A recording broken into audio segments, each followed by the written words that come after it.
we go. Maybe let's give everyone a big enough warning if you didn't want to be here. But hopefully everyone's here to have fun, to learn some cool stuff from each other. Yeah, again, another massive thank you for giving up lunchtimes for it. I think we had 150 people signed up for this meetup. To be quite honest, I was only expecting about 30 people. So the fact that we've got 63 already on this, I think we're going to end up having to do a couple of follow-ups. We've got two awesome things that we would love to be covering today. We're going to do a bit of an introduction into Bryter Work, what it is, and also into the systems thinking course that I'll be teaching. We've got a couple of them coming up soon, in fact, one just for next week. We'll be talking through these and then going through a couple of little exercises. Gemma, you're going to be all right doing a Bryter Work and just talking through how awesome that is? Yeah, so hi everybody. So just wanted to kind of give you a quick introduction to Bryter Work. So Bryter Work is described as powered by Adventures with Agile. We're the sister company of Adventures with Agile, and we recently started up the consultancy and coaching arm of Adventures with Agile. So what we like to do at Bryter Work is to take a really value-driven and kind of focused approach to our coaching, where we leave you and your organizations with the capability to run changes yourself. So we call it like building changeability into your organization. Some examples of the types of packages that we run are just around here. So we run like a making change stick. So looking at changes that you're already trying to bring about in your organization and using the enterprise change pattern to help them stick. Running some really exciting product transformation packages as well that have got like amazing focus on products, tools and techniques, making work visible, creating inspiring goals and vision, and growing the coaching and capability. And we also offer coaching supervision for those of you who are working with existing agile coaching teams in your organization. We do this with an amazing combination of doing some of the systems thinking that you're going to be learning today, and also doing some visual thinking. And we do that to really help organizations visualize the things that they're seeing around them, recognize the patterns that might be occurring in their organization, looking to reorganize the structures that are setting their organizations up so that you can set them up for success, and also doing that really deep work of transforming the mental models. So we do this type of work to kind of really enhance our coaching packages, and we do it with the lovely likes of Jennings, who is also an AWA trainer. So I think Alan's just going to talk to you a little bit about his systems coaching course. So the systems coaching course I found to be quite an interesting space, something that, if anything, the industry is actually making a bit of a move towards. Agile within teams is cool. Teams have been getting at, they've been working at within a certain way. More the business agility seems to be the troublesome layer that we're facing within organizations. The systems coaching course is really handy for its approach that we take a bit of a zoom out, take a step away from it, to start really holding the mirror up to the organization and the people and the interactions around, to see what challenges are we facing, and what could we do, what experiments could we be running throughout. So I teach 3 of the different IC Agile courses, the fundamentals, the team coaching, and the systems coaching, as well as a product coaching course, which is going to be coming out soon as well. And through the systems coaching one is quite different to the others because there is a lot more hands-on time. It's not a case of there's a lot of tools that you're going to be learning with 5 minutes, 10 minutes, 20 minutes exercises in them. There's some sections within the system coaching course where we're literally spending 2 to 4 hours of actually building a massive plan for how you're going to be changing your organization. So the feedback we've been getting from people as they've been leaving the course is, holy hell, I've got a load of work I can actually do in my organization straight away. So I found it to be really valuable, helped me with the work I was doing with my clients, and really positive feedback from others who've been on the course as well. It's an interesting space to go into, and what we're going to do today is we're going to play around with a couple of the tools in systems coaching and systems thinking to see how we can get some value from them. It's going to be very, very much light touch, but hopefully a little bit of fun at the same time, because if we don't bring playfulness into our work, then quite simply, in my view, why are we doing it? Awesome. So Gemma, do you want to run through? Yeah, so we are going to start you off with a little bit of visual thinking. So I'm really hoping that you've all got a pen and paper, or you've got like a pen and a post-it note to hand. I think Alan might have mentioned that we were going to do something with cows. I'm going to coach you through a very quick picture of a cow. So to start off your cow, what I want you to do is just draw like a little oval shape like so. Then another oval shape, sort of like that, with a little line that goes across there. And that is the beginnings of a nose. I'm going to do a couple of eyes.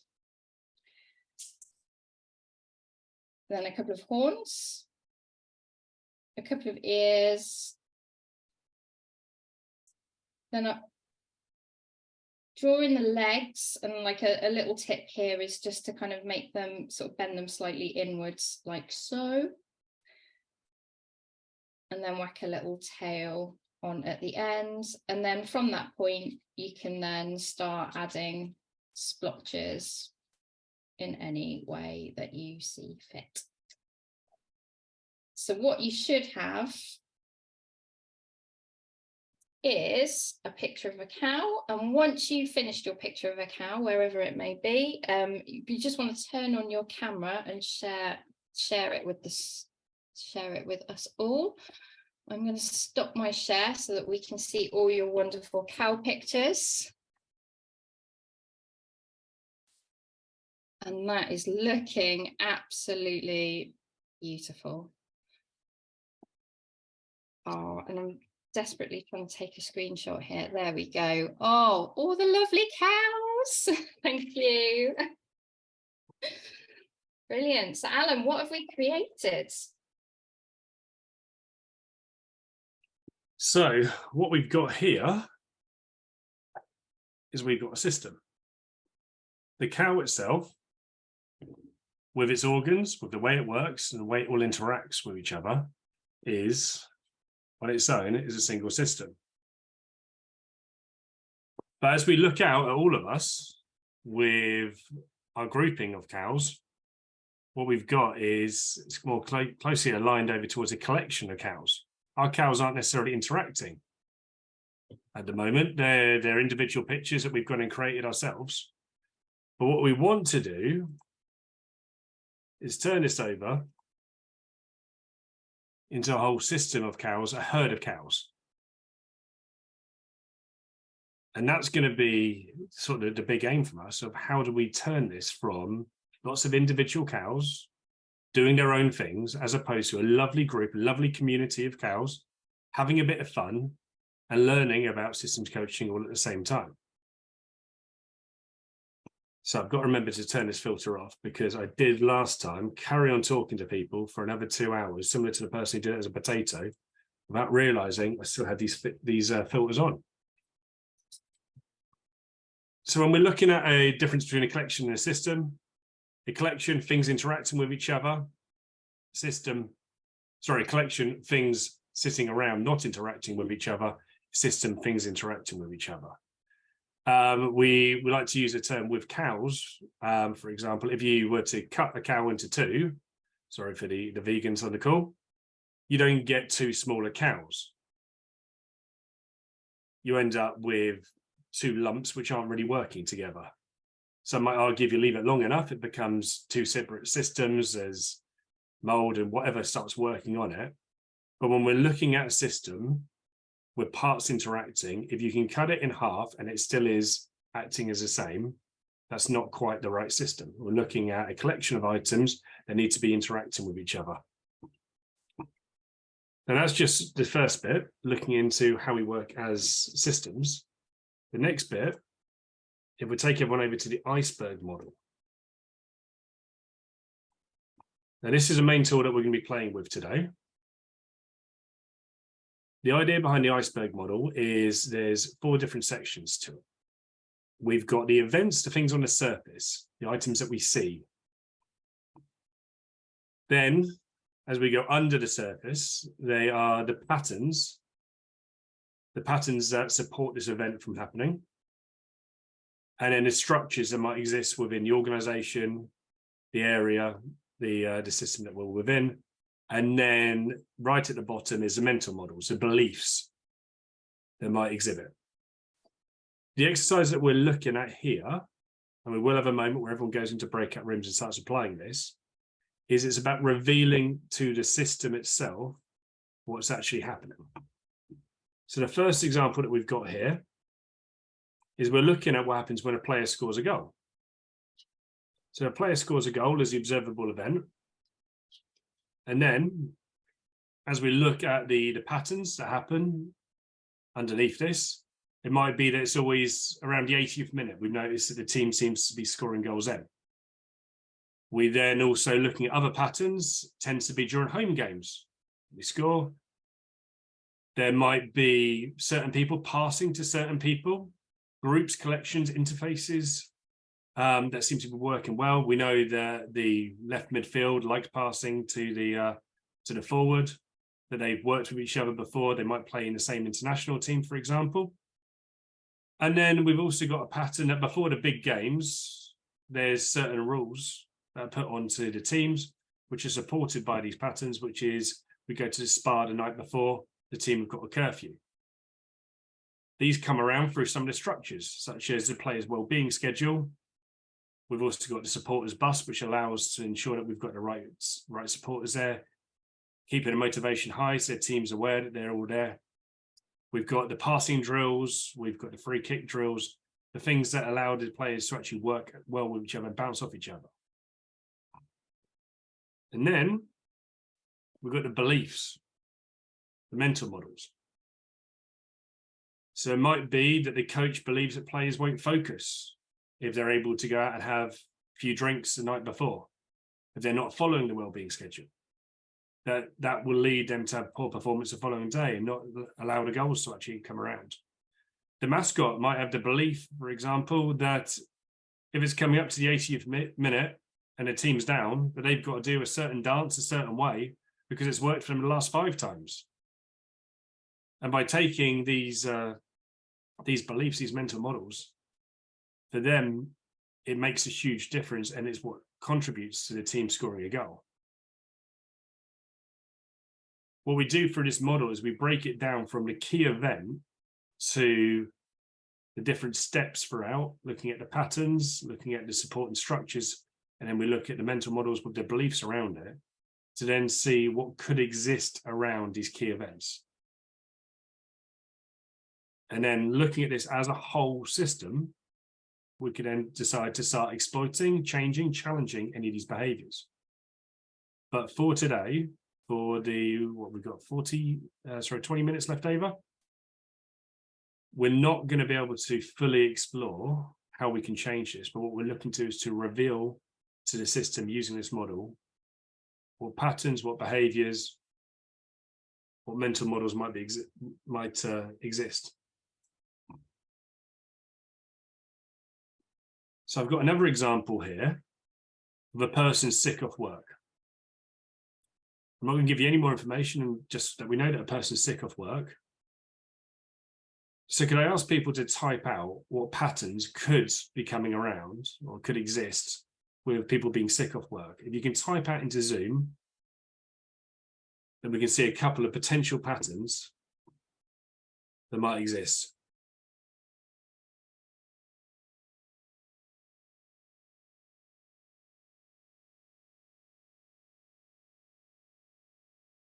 We've got straight away, Mondays and Fridays are off. It's always on a Friday as well, being called out. I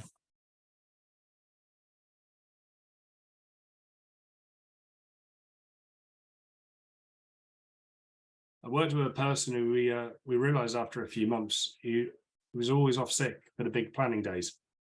We just assumed it was certain times or certain illnesses, but it was ended up as we use a technique like this to explore it further. It was down to avoidance, it was down to stress.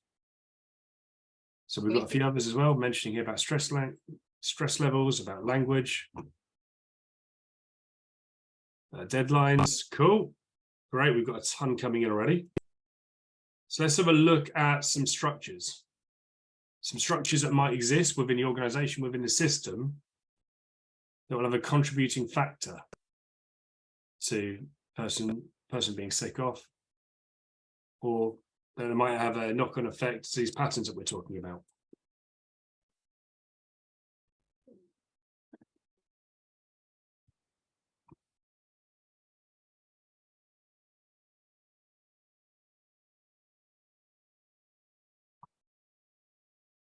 So we've got planning, we've got being isolated, a meeting, we've got avoidance coming into it. People mentioning about HR events such as sort of appraisals, or even coaching of people within their teams. Great. Right. Okay. We're getting a flurry of activity. I've just noticed no flexibility in working patterns. So that would be a really good example of a structure that, like, the ability to flex your working pattern would be a brilliant example of a structure that might either encourage or discourage somebody calling in sick, or late night working being encouraged. Too high whip. Brilliant. A meeting or event to avoid, Farina. I like that.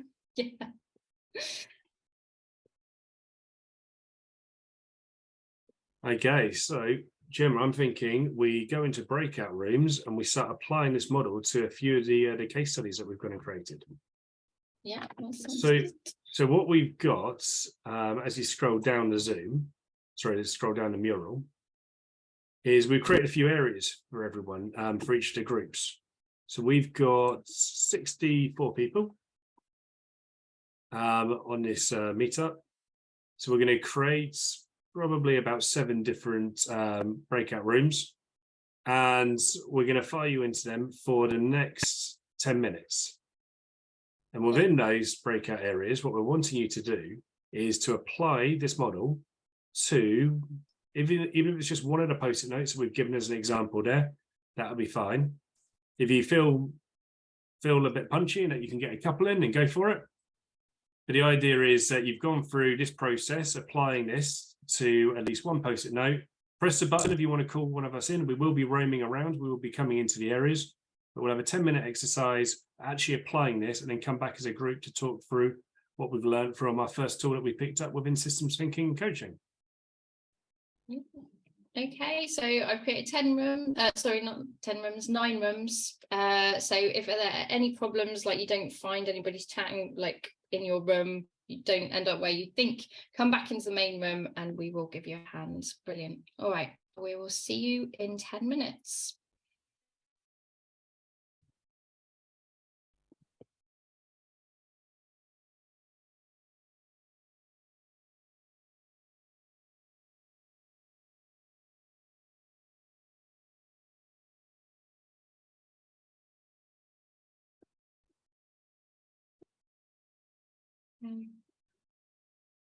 Sylvie and Matt White, you should have gotten an invite to a room. Sylvie, there we go.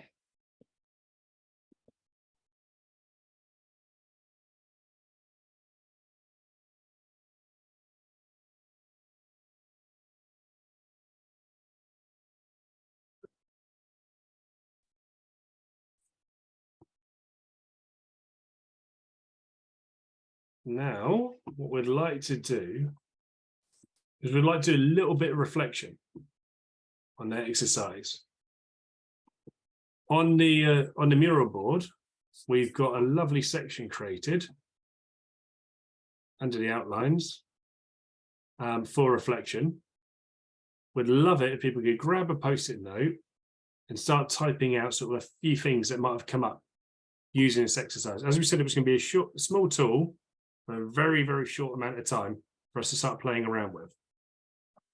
It'd be cool to get a few bits of feedback, a few bits of sort of reflection through conversation. So if you click on the outline with a mural, and then go to the reflection board, and then start chucking out a couple of post-it notes. Be cool to hear from people sort of what came through that experience. What was it like using the tool? What was revealed to the system?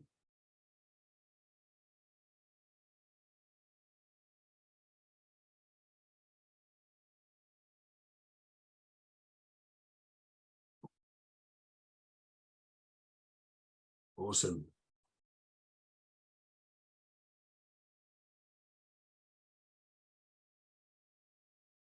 So we've got some feedback, small tool, quick and easy, start and dig it deeper. A few people saying it was revealing issues that they might have faced a million times before.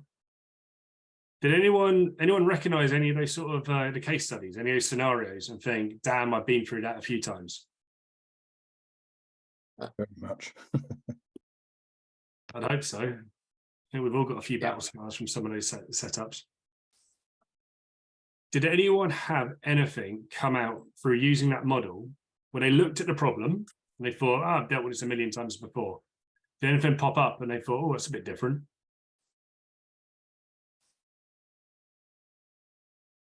I think it's good to get different perspectives, and it's good to have different structures on your thinking.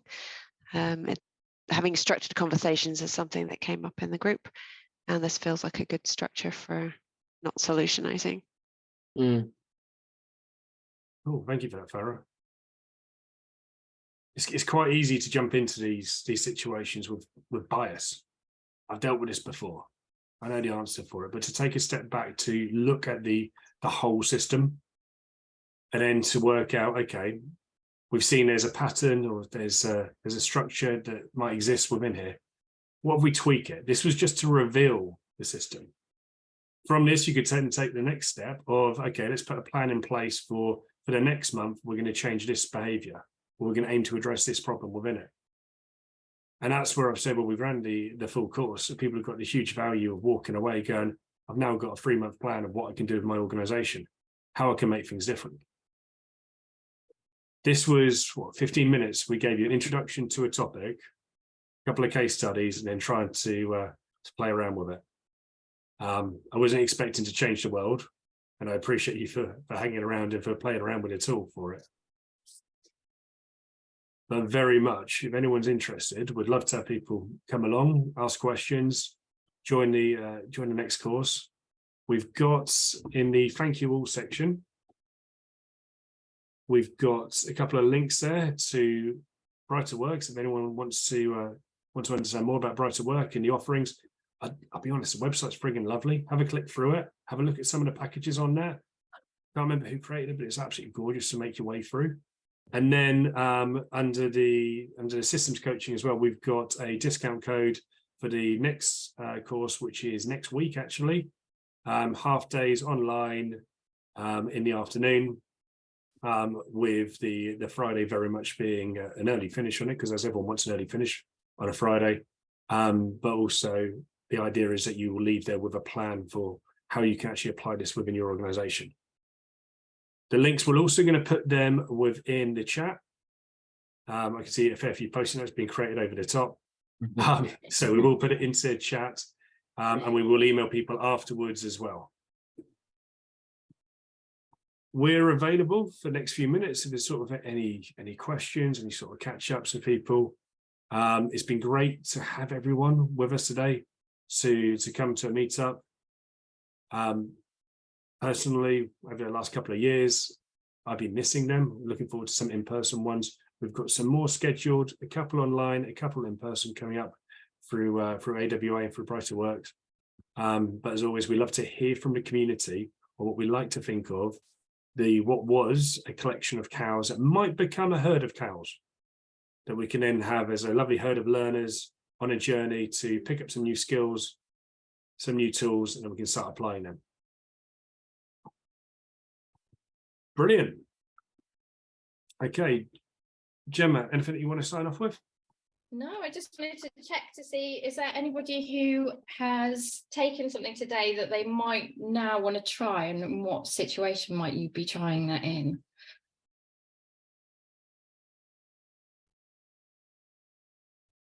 Happy to use an Iceberg as a workshop format.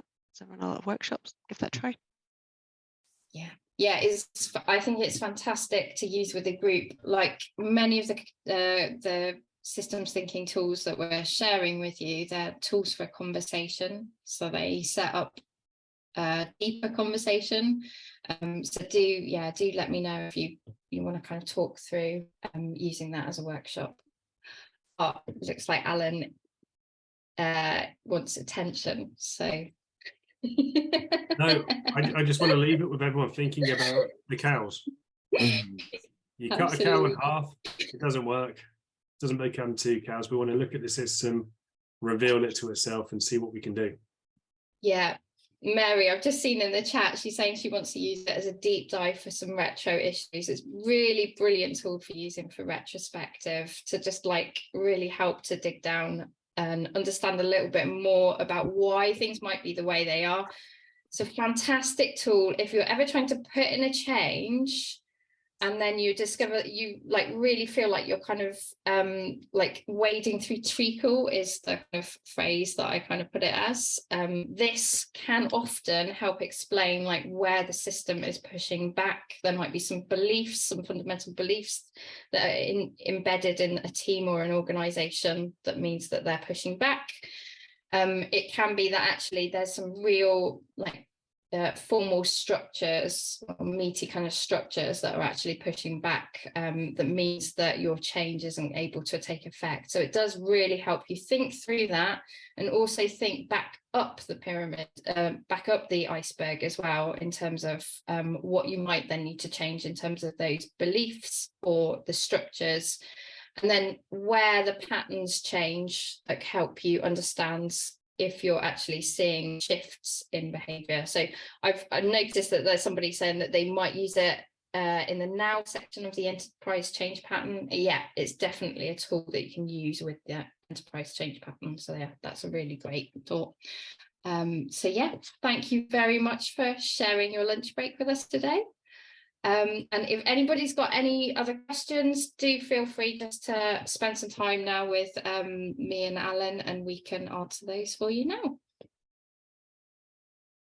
So the other thing I wanted to add in with the systems thinking course is we've got London dates as well as online dates. So people want to actually go and see some people face to face, learn in a room. It's got a lovely lunch as well and a few beers afterwards. So if anyone fancies coming along to that, have a look at the dates that we've got in place. But thank you very much for your time, everyone. And yeah, we'll be on the call for the next 10 minutes. I have a quick question. Is this available to utilize, or do we have to purchase it if we wanted a copy of the backup or of the mural? Or so sorry, do you want to jump in, Gemma? That's all right. So on the Bryter Work website, I think there might be this template under the freebies section. So, but just double check that. I need to double check that. Under the WAWA?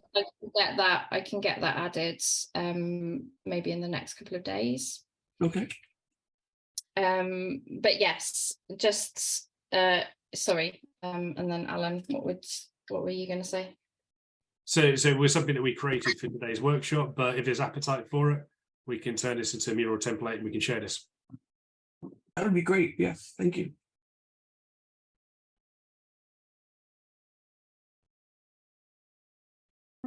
Hiya.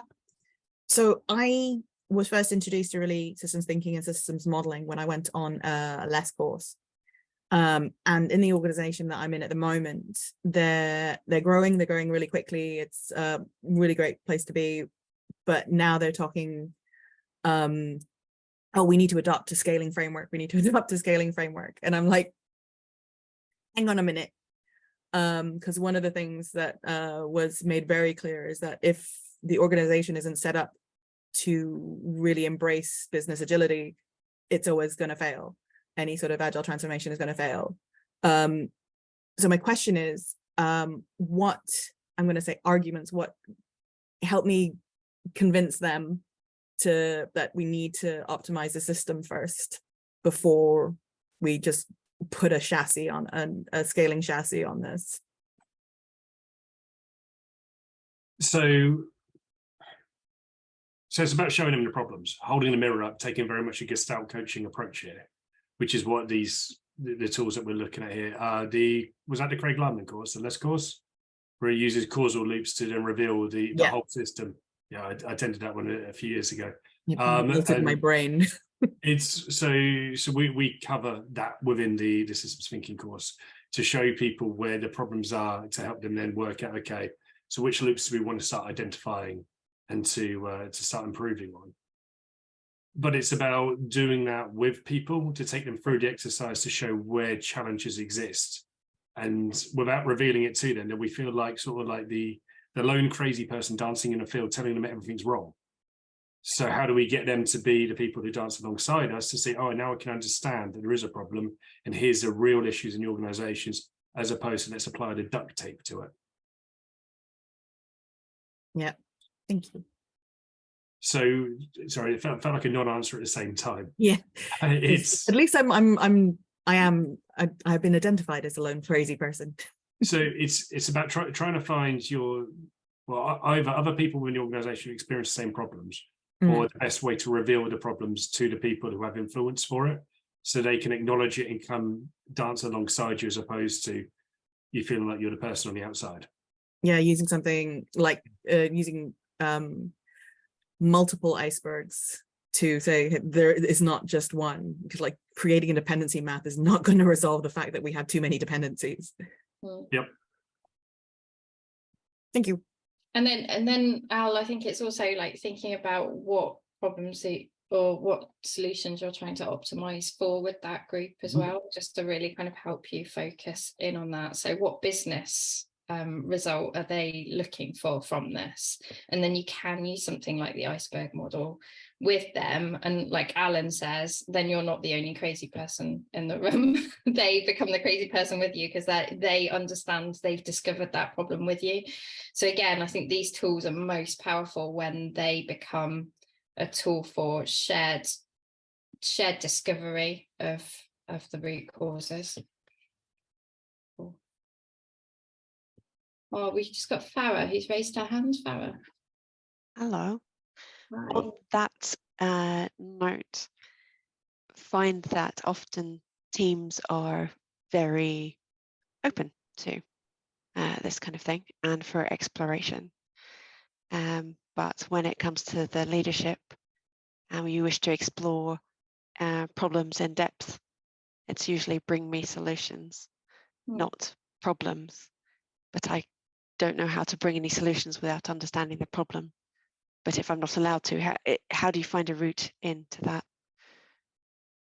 That's it. So in my experience, it has been being really clear that we're setting up a workshop with them, with the leadership team, and that actually this is, and I think it's trying to sell the solution, but trying to actually say that this is the process of getting to that solution. Alan, looks like you've got something that you might want to add on that. There's also something that came across quite recently with me. Some people, they don't want to be facilitated, and some people don't want to be coached. So if you're in that situation where someone's saying, come to me with solutions, as opposed to with the problems and that, then doing a facilitated workshop with the Iceberg model is not going to work in that situation. But there's other sort of tools and techniques that we can start applying into it, such as working out through, say, an influence map. Who's closer to that problem that I can get on board with me to be a fellow dancing person out in that field? And then together, we can then reveal to this person where the problems are. Because there might be, if you start looking at like mental models within the organization, that people believe they need to be brought be brought the solutions as opposed to the problems, because they're too important. They've been working a certain way for far too long. But by doing this sort of a approach with other people, you start revealing where the issues are, and then come up with, okay, with these people, I need to adapt or change their mental models. How do I do that? How do I show them a small win somewhere else with a change, so they start listening to me more and realizing that the problems I bring into them aren't just someone standing outside screaming, and that it is a true voice of the system, that something needs to be improved, something needs to be worked on. That's really good. I like the idea of influence map. I will try and, I guess, spiral into the center of the situation. Thank you.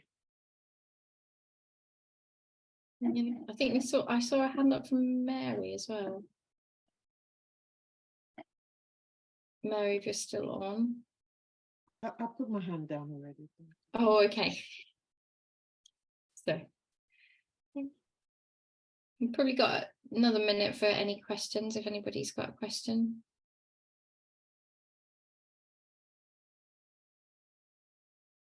Oh, brilliant. Lawrence.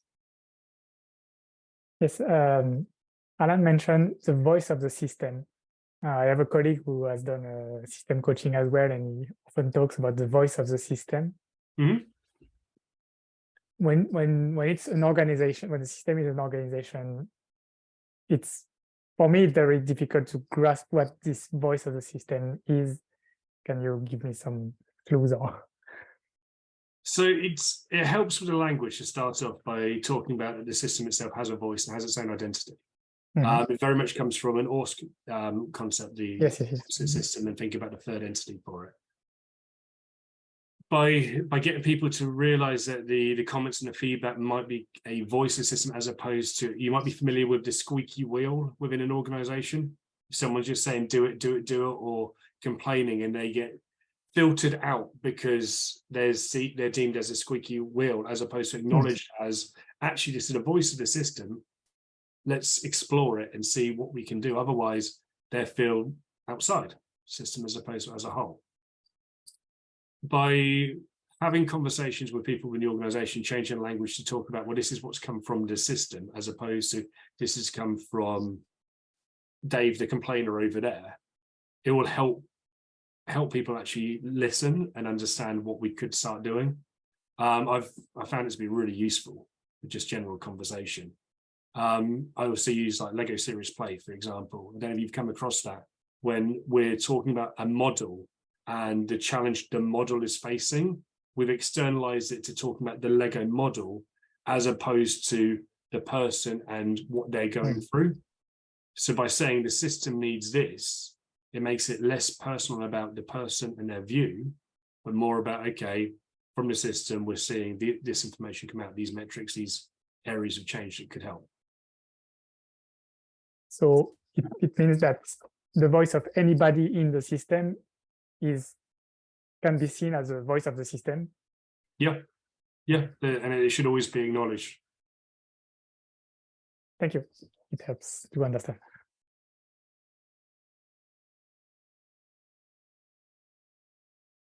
Brilliant. Well, thank you very much, everybody. It's been a really great session. It's been really interesting to see all of your breakdowns over the iceberg models and your amazing questions as well.